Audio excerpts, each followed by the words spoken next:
নিজের বউয়ের জন্য ঈদের দিন একটা না গোটা নয় 5টা জামা কিনে, নিজের বউয়ের জন্য একটা না গোটা নয় 2 জোড়া জুতা কিনে নিয়ে আসে, কিন্তু নাফরমানের দল নিজের মায়ের জন্য সুন্দর একটা কাপড় বন্ধন টানতে রাজি হয় না।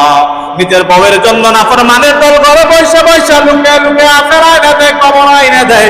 কিন্তু আরে বান্দা লক্ষ্য করে দেখ, তুই যখন নাকি ছোট ছিল ওই মা তোকে লুকে লুকে আপেল খাওয়াই।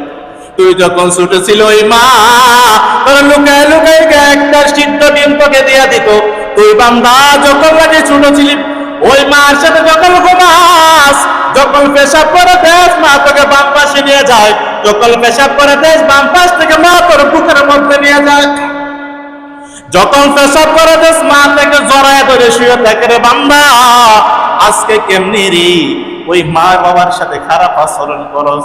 যে মা বাবা তোর জন্য এত এত কষ্ট করলো, আজকে কিভাবে ওই মা বাবার সাথে খারাপ আচরণ করস?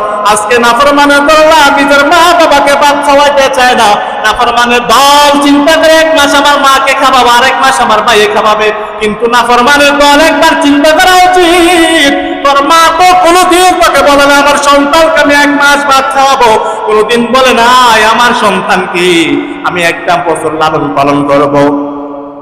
কিন্তু ওই মা বাবা সব সময় দোয়া করে, রে মালিক আমার সন্তানকে তুমি সব সময় সুস্থ রাখো।